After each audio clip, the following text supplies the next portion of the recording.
I just, yeah, so I was really, very happy to see all the incredible progress there's been over the last year, you know, in tactile robotic technology, you know, from devices, new sensors and all the algorithms and the use. It's really incredibly satisfying to see that happening. And for that, I would like to thank the organizers to, you know, bring this workshop together so you can actually see from year to year, you know, what's going on. It's really, really interesting.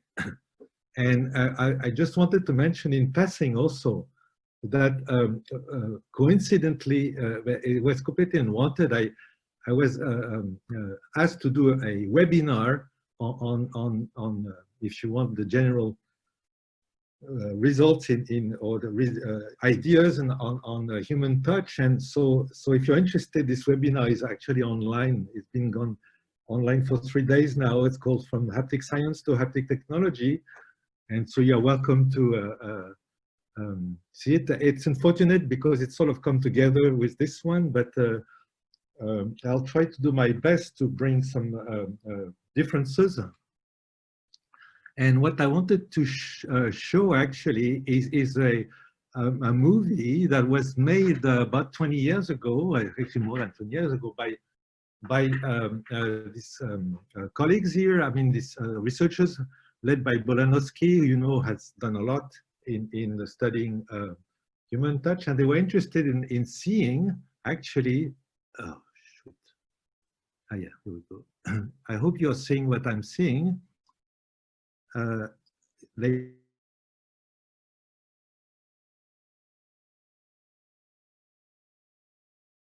View of what happens to the skin when an object oscillates and then impinges the skin. And it's really interesting because you can see actually that the mechanical interaction is far from being trivial.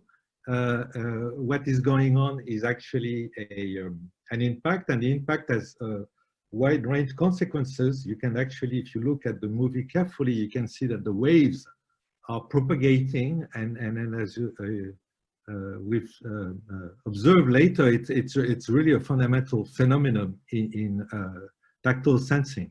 So I'll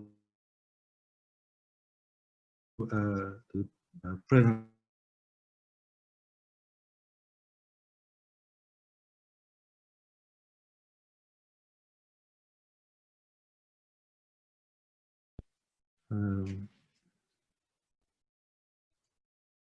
Yeah. And so it's interesting. Actually, the way I think of it is that you really have two kinds of tactile interaction. You have quasi-static interaction, like when you grab objects and when you slide, even when you slide your fingers or they slip at low velocity between a finger and an object, like what normally happens when you manipulate objects with tools, or when you do things actually. And there is the dynamic touch, which is actually taking place when your fingers are in free space and they come in contact with objects and create collisions. And that's also a part of that dynamic touch is also the fact that a lot of the things we do are with tools, and tools don't have sensors, but the tool is a sensor, if you want. And so here I'll spend a few minutes to talk about the second kind of touch, if you want, which is probably very useful also in robotics. And during the lockdown, actually, what I did is put something that many people have done before me, and many people will do after, is actually put a small transducer on the on my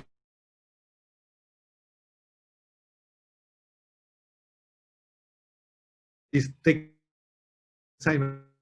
I was touching things in different ways, and then what I can actually would like you to hear what the sensor has recorded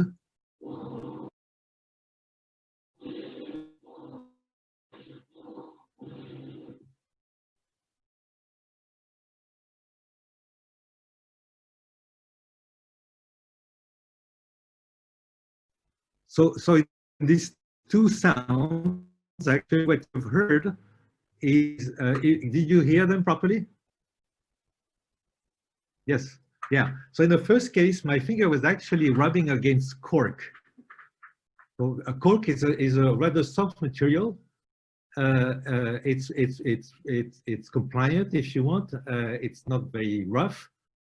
And yet what you could hear is this really intense acoustic activity that the slide was creating. And the second part of the auditory or the audio recording, what you heard is my finger coming into contact with the same cork.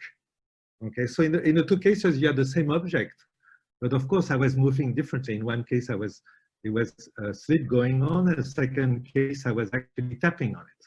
And so you had these acoustic signatures, which were actually the result of the mechanical interaction of the finger with the object, but with different ways of moving, you know, like probing by touching and or sliding. But what is really remarkable, of course, and we all are amazed by that, is that in the two cases, what you feel is cork. And so, and what is also very interesting, I guess, is the, if you want, the essentially the signal is one-dimensional. It's like an acoustic signal.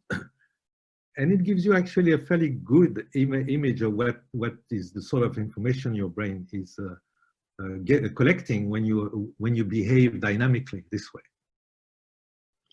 And so last year, now we talked about this experiment I did with Yichan Chao and Jan Wiesel from University of Santa Barbara, where we actually recorded the whole acoustic activity of the hand during behavior, and with multiple channels, if you instead of just one, like I just showed.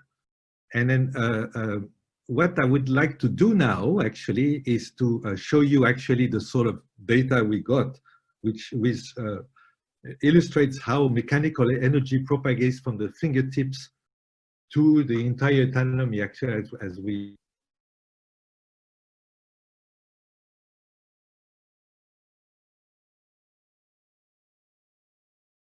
and this paper that just came out is to make the hypothesis that actually the way the hand is made, the way the hand evolved in primates is favorable for collecting this kind of acoustic activity. And the way we've gone about it is to use a procedure which is been used many times before to look at nervous information streams in the auditory domain or in the visual domain, to see how actually to try to guess how information is encoded in a stream with many different channels, if you want, like many neurons. So what we did is actually made the assumption that our, I don't know, like 15 accelerometers were basically like 50 neurons, and then try to look at this data set and then make the assumption that actually it could be represented by a very small number of parameters, as opposed to being, if you want, this infinite dimensional response. And so the way you go about this is to, quite often there are different methods, but the most common and the most simpler to apply is called the convolutive non-negative metric factorization. Is basically you take that space of signals and you make the hypothesis that actually it is decomposable over a small set of basis functions. Actually, we use the word basis in abusively here. It's not really abusive because there is no proof that they're orthogonal. But when the numerical procedure comes up with, it's a small number of them, actually. And so this basis age here which are convolved with activating function W, essentially are calculated to represent the whole data set as best as you can from an informational viewpoint. And then you impose constraints, like it has to be positive. There are several reasons for that. In vision, it's obvious that there is no negative light. And it's also true that in the tactile information, our sensors have no negative values. They only come up with positive signals. And so that's something you can enforce. And it has the consequence actually to enforce sparseness. And what we found actually is that the entire set of, if you can't remember, but it's like a couple of thousands of these spatial temporal signals actually can be very, very accurately represented by just 8 functions. And so that's interesting, because you have a hand that is infinite dimensional, because it's a cavity. But the way it evolves mechanically when it interacts with objects can be reduced down to a very small set of functions, which you see here on the slide. So there is one for the finger, if you want. There is one for the thumb, I mean. There is one for the index, one for the big finger, and so on. And then they are at the bottom, you have diffuse one, which actually fill up the gaps, which cannot be explained by single fingers. And if you use them, actually, then you can reconstruct all the entire data set by these white strips. And these white strips are simply representation of the activating functions, like the W's, if you want. So you can see how through time, if you activate this different function, you can reconstruct any element of this very extensive data set that we had collected. And so that's interesting, because it gives you a very different, if you want, insight in the manner in which tactile information could possibly be encoded and then possibly processed later on to give you conscious percepts. I believe that's interesting, because in robotics, you could see ways of using that. You could make robot hands that would be favorably designed to give you basis functions which are useful for a particular function, like being good at grabbing things or being good at telling what objects are, and so on. And what is interesting also is the small number, so it's highly economical. And of course, that's not a new idea. Again, it's been shown in the auditory domain and in visual domain that you have similar compression of information owed to not only the way the senses are made, the way your eyes and ears are configured, but also the early neural machinery, which does that. So that's one neural result I wanted to comment on. And then last year also I talked about this one, which is about tools, and the fact that people, of course, use tools as tools to do things, but they also use, if you recall, what we had found is that if I give you a wood stick, like this one, I don't know, you don't see me, but just a wood stick, which is about between like 30 centimeters, a meter long, something like that. And then if you hold that stick and you make contact with the environment with it, or the environment makes contact with the stick, then you're spontaneously very efficient at telling that actually the contact occurred at a particular place on the stick. And of course, the stick doesn't have any sensor. In your brain,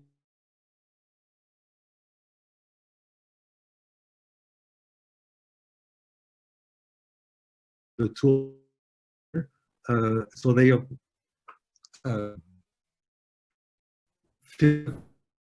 and scientific questions about this. It can be quickly summarized by the fact that in a tradition, tools are viewed as distalization objects, so they make the world away from you, motorically and then sensorily. And what we've shown actually is that they actually seem to be taken by your brain as part of your body.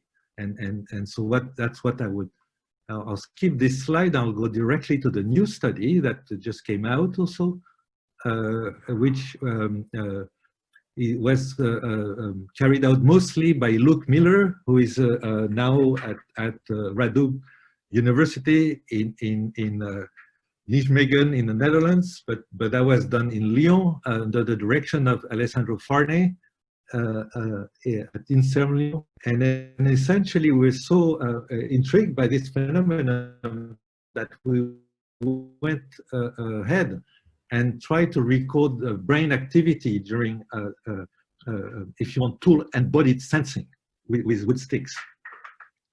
And it's a technique also that's well known in the field.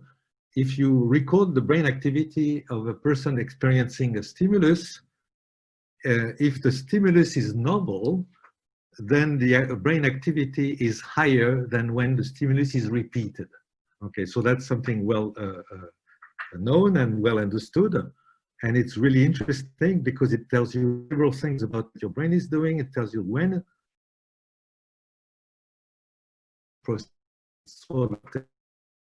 where, which also has could be possibly interesting, but the point is that the learns very quickly. So if you listen to a voice, for example, and then you listen to the same voice, then you'll have a smaller brain activity than when you listen to a new voice, and so on and so on. So that's what we did here. We had people holding a stick, and then it was impacted at different locations, either the same place or at different places. And then of course the prediction was fulfilled. You hit the stick, the wood stick at the same place, then you have a lower activation of the brain as compared to when you hit at different places. And that was true for many channels of measurement. And because there were some questions about the kind of information that is collected when you hold tools, it could be, if you want, low frequency information that would be in physiology you would call proprioception, like movement of your body, in the very slow domain, very long time constant, if you want. And so we went ahead, and actually Alessandro knew of a patient, a person who unfortunately lost proprioception after a condition, but had a touch intact. So that's really interesting. So light touch for that person was essentially preserved, but that person couldn't tell where how her or his limb moved around. Okay, and then to our satisfaction, actually, that person could tell also as well that they could embody the tool as a person signature of brain activity. And we went ahead and continued the study, and here, instead of having the people holding sticks, they would essentially feel a contact on their own arm, okay, and say exactly the same protocol, same measurement, and then surprisingly, actually, what you would see is same brain activity as if you were holding a stick, and so that's really surprising. And it was even more confirmed by the, if you want, the static picture of the which region in the brain would be activated when you experience that kind of stimuli, and they were very similar to whether you would be touched by own arm, or if you were holding a wood stick that would be touched. And that's really causes a very interesting question about how your body is represented in the brain. You know, the tradition wants that actually early sensory area map the body in a somatotopic way, and then so that actually study makes a big hole in that assumption, because if you have a wood stick, then it would also be mapped in the same place. So, and the stick doesn't have any sensor, and so that's very surprising and interesting, and calls completely new questions about what is the nature of mechanical sensing, at least in humans. But I believe that would have interesting consequences in the way you think of organizing the you know, software layers or software processing for mechanical sensing in robots. It's basically this.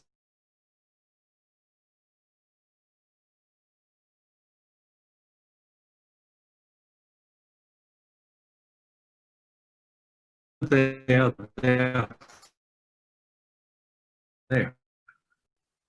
And that's called place coding. Basically, it's reminiscent of the old theory of energy, you know, like label lines, you know, like the sensors that you have in your ears and body and eyes encode the place where they are stimulated simply because it's their nature, and clearly this kind of ideas has to be completely revisited.